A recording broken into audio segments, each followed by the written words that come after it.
sebagai manusia kita bukan hanya roh, melainkan juga badan.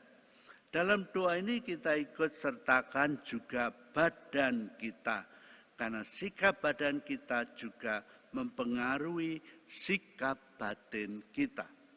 Misalnya, bila dengan badan kita bersujud dengan khidmat, misalnya di hadapan itu Sakral Maha Kudus, dalam tabernakel itu, dan bila kita masuk kerja bersujud, batin kita juga diarahkan untuk menyembah Allah dengan khidmat pula. Karena itu sikap badan kita yang tepat juga akan membantu kita dalam berdoa. Bagaimana sikap badan itu? Jadi di sini nanti akan ditunjukkan beberapa sikap badan. Jadi mungkin di sini nanti akan ada ditunjukkan, yaitu pertama dengan lotus penuh. Coba silakan. Kaki yang itu begitu saya kira cukup jelas, coba ditampilkan ya. Ditampilkan, tidak kelihatan. Nah itu. Ya, itu sikap lotus penuh jadi begini. Kaki satu di atas kaki yang lain. Dan yang perlu diperhatikan dalam hal ini, yaitu bahwa lutut itu harus kena tanah. Ya, lutut kena tanah.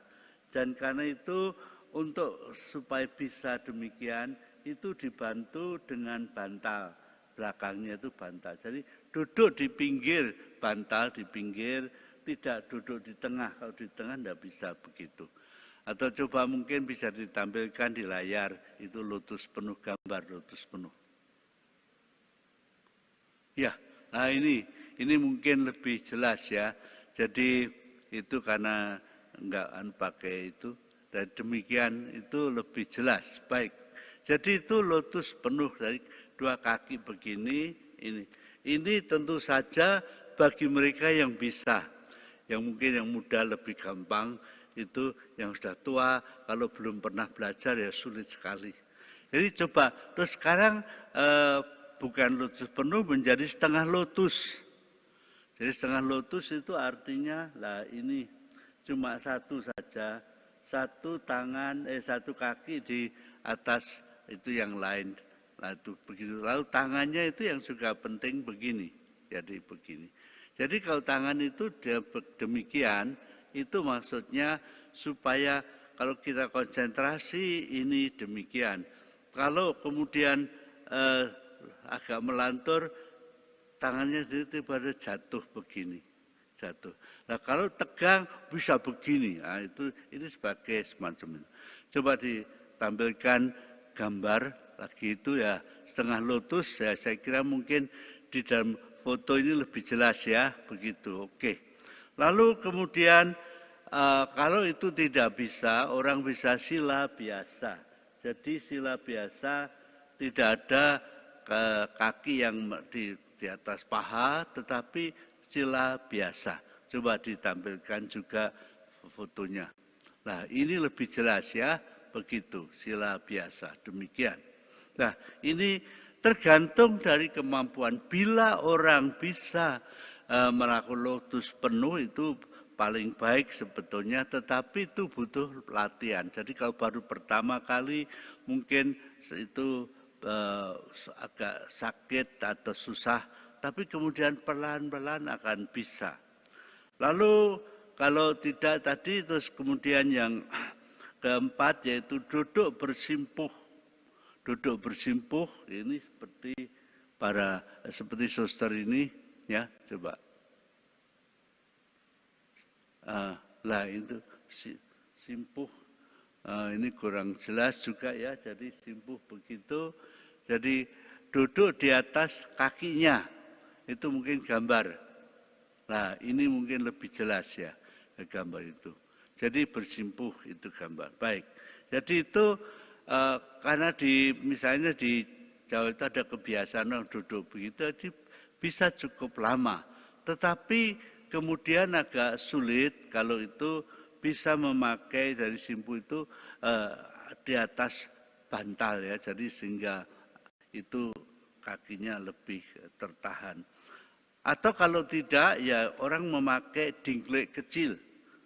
Jadi dingklek kecil.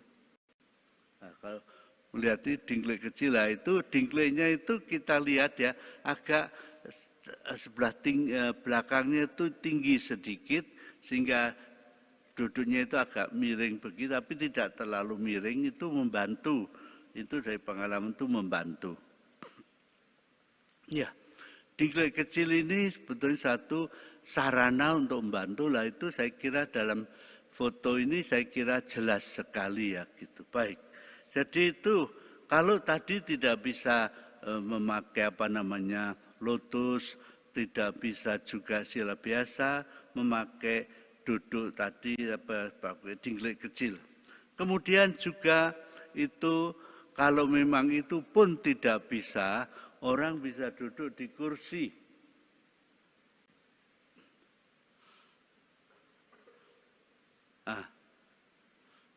Supaya duduk ya, atau ditampilkan ya, itu duduk di kursi itu harus tegak ya. Ini saya kira jangan bersandar di kursi tapi tegak. Coba tadi foto tadi ya, ini lebih jelas ya.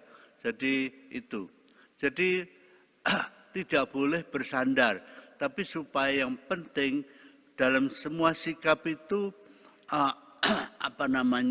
punggungnya tegak. Baik, jadi tadi demikian. Sekarang sikap tangan bagaimana? Sikap tangan yaitu tadi kelihatan, coba ditunjukkan lagi sikap tangan dalam foto.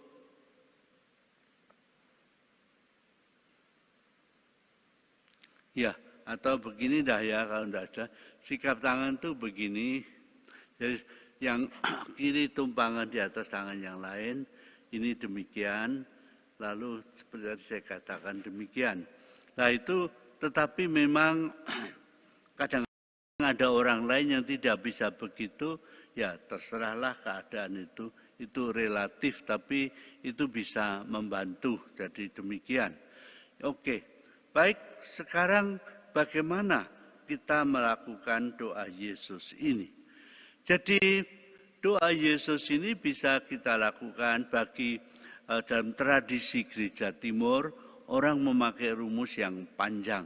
Ada itu yang didoakan secara Tuhan Yesus Kristus, kasihanlah kami orang berdosa ini. Atau kalau itu secara lisan, kemudian kalau itu nanti bersama dengan ritme pernapasan itu tidak bisa, tapi ritme pernapasan itu yaitu dengan menyebut nama Yesus saja. Misalnya waktu tarik nafas ye, waktu keluar nafas su. Jadi itu bagi orang ini kita pakai Yesu. Yesu itu lebih mudah daripada Yesus. Yesus begitu ya. Tapi itu Yesus.